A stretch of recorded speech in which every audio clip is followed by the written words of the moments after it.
دیوبند کا تاریخ کے اندر دوستوں، کامیابی کا راز پورے قرآن کے اندر اگر آپ مطالعہ کریں تو آپ کو دو ہی چیزیں ملیں گی۔ نمبر ایک ایمان، اور نمبر دو اعمال صالحہ۔ اکثر دنیا کے اندر یہ خیال اور تصور کیا جاتا ہے کہ یہ دنیا کا قصہ ہے، یہاں ختم ہو جائے گا، اپنی عیاشی بدماشی جس طرح دل کرتا ہے زندگی بسر کرو تو ٹھیک ہے۔ لیکن پھر مسلمانوں کے اندر اس چیز کا تصور ہے کہ اللہ رب العالمین نے یہ جہان جو بنائے ہیں، ان جہانوں کے ایک ترتیب بنائی ہے اللہ رب العالمین نے، لہٰذا یہ آئے گی قیامت اور آخرت کا ایک سسٹم آئے گا اور اس سے ہم نے گزرنا ہے، جنت اور جہنم ہے۔ لیکن اعمالی طور پر اب ہم مسلمان اس کی طرح متوجہ نہیں ہیں۔ تو سب سے پہلی دعا تو یہ ہے کہ اللہ ہم سب مسلمانوں کو آخرت اور جنت و جہنم کا یقین ہمارے دلوں میں نصیب فرمائے، کیونکہ یقین اگر نہیں ہے تو پھر ہمارا ایمان کامل نہیں ہے، زبانی دعویٰ ہے۔ اس لیے جیسا کہ آپ پڑھتے ہیں اور سنتے ہیں، آمنت باللہ کما ہوا باسمائہ وصفاتہ وقبلت جمیع احکامہ واقرار باللسان وتصدیق بالقلب۔ یہ دو چیزیں ہیں کہ انسان جن چیزوں کے ساتھ ایمان رکھتا ہے ان میں سے اقرار باللسان، یہ ایک اسلامی اس پر ایک لیبل لگتا ہے جب انسان زبان سے اقرار کرتا ہے، اور پھر ایمان اس کے اندر تب آتا ہے کہ اقرار باللسان و تصدیق بالقلب، جب کوئی آدمی دل سے اس کی تصدیق کرتا ہے تو پھر اس کا ایمان مکمل ہو جاتا ہے۔ تو یہ چیز اللہ رب العالمین نے انسان کی کامیابی کا راز بتایا ہے۔ تو دوستو، آج دنیا اپنے اپنے سسٹم میں بہت اچھی طرح لگی ہوئی ہے، کسی کو کسی کی پرواہ نہیں ہے۔ تو یاد رکھیے دوستو، آج کے حالات کے مطابق علماء اکابرین کی یہی رائے ہے کہ یہ بہت بڑا نازک دور گزر رہا ہے، اور اس نازک دور سے اپنے آپ کو صحیح راستے پہ چلانا ضروری ہے، ورنہ کوئی پتہ نہیں کس وقت اللہ کی طرف سے ایک انسان کا انفرادی بلاوا آ جائے، یا پھر قیامت کا ایک ولولہ انگیز اور خوفناک ایک واقعہ برپا ہو جس سے ساری دنیا کا نظام درہم و برہم ہو جائے۔ لیکن اللہ کی اپنی ایک ترتیب ہے، ایک نظام ہے، امام مہدی کا آنا، حضرت عیسیٰ علیہ السلام کا نزول ہونا، وہ ساری چیزیں باقی ہیں۔ بہرحال اللہ رب العالمین کی جب چاہت اور منشا ہوگی تو اس وقت وہ برپا کر دے گا، اس سے کوئی پوچھنے والا نہیں ہے، وہ کسی سے پوچھ کے بھی نہیں برپا کرے گا۔ بہرحال زندگی کے حالات بڑے نازک دور سے چل رہے ہیں، تو لہٰذا دوستو سب سے پہلے اپنے ایمان کو مضبوط کریں۔ ان الذین آمنوا وعملوا الصالحات، اس لیے اللہ رب العالمین فرمایا کہ بے شک پکی بات ہے کہ وہ لوگ جو ایمان لے آئے، اللہ سے ایمان، جیسے آپ پڑھتے ہیں آمنت باللہ وملائکتہ وکتبہ ورسلہ والیوم الآخر والقدر خیرہ وشرہ من اللہ تعالی والبعث بعد الموت۔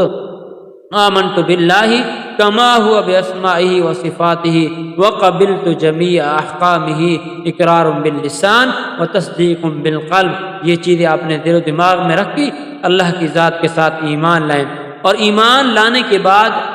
کبھی بھی زندگی میں شرک اور کفر کا ارتکاب نہ کریں۔ تو علماء کرام یہاں ایک جملہ لکھتے ہیں کہ لوگوں کو چاہیے کہ ہر نماز کے بعد، جیسے احادیث سے ثابت ہے کہ اللہ کے رسول صلی اللہ علیہ وسلم کلمہ توحید کا کئی بار ذکر فرماتے ہیں اذکار کے ایک ترتیب سے، تو لہٰذا کہیں انسان کو غلط فہمی سے اور ناسمجھی کی وجہ سے کوئی مسئلہ، کوئی دقت پیش آ جاتی ہے، تو پھر اس میں انسان اس طریقے سے اپنا ایمان کی تجدید ہوتی رہتی ہے۔ اپنے ارادے کے طور سے کبھی بھی ایسا جملہ نہ کہے اور اسی طریقے سے ایسا کوئی شرکی افعال نہ کرے جس سے اس کے سارے اعمال ضائع اور برباد ہو جائیں گے۔ تو بہرحال پہلی چیز ہے ایمان، وعامل الصالحات، اور دوسری چیز ہے نیک اعمال۔ اکثر ہم دیکھتے ہیں اپنے معاشرے میں کہ ہمیں شیطان نے دھوکے میں ڈالا ہے ہر کسی کو۔ کیسے؟ جن کا عقیدہ درست نہیں ہے، شرکیہ افعال کرتے ہیں، ظاہری طور پہ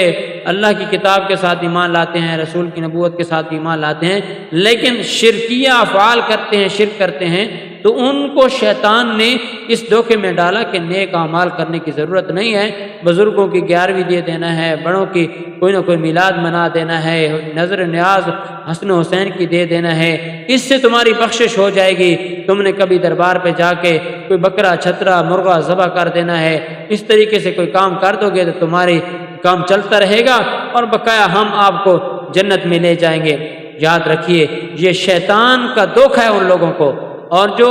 صحیح طریقے سے اپنے موحد ہونے کا اقرار کرتے ہیں، مسلمان کہلوانے کے حقدار جو لوگ ہوتے ہیں، پھر ان کو یہی ایک شیطان نے دھوکے میں ڈالا ہوا ہے، تم تو موحد ہو، تم تو پکے توحیدی ہو، اللہ کی توحید سے نجات ہونی ہے، لہذا نیک اعمال نہیں کرنی، جھوٹ، دھوکہ، فریب، بددیانتی، ظلم، زنا، چوری، بدکاری، شراب زنی، جوا زنی اور بددیانتی، امانت کے اندر خیانت کرنا اور ظلم و ستم کرنا، غیروں کی زمینوں پہ قبضہ کرنا، وراثت کی مال کو ہڑپ کرنا، یہ ساری چیزیں نیک اعمال سے روکنے والی جتنی ہیں، یہ اپنا مواحد سمجھتا ہے کہ میں یہ ٹھیک کر رہا ہوں، میری توحید مجھے بچا لے گی۔ یاد رکھیے اس قرآن مجید کی آیت کے اندر اللہ رب العالمین یہی فرماتے ہیں، اور فرمایا کہ جو لوگ ایمان اور عمل صالح کے ساتھ زندگی گزارتے ہیں تو فرمایا یہدیہم ربہم بایمانہم،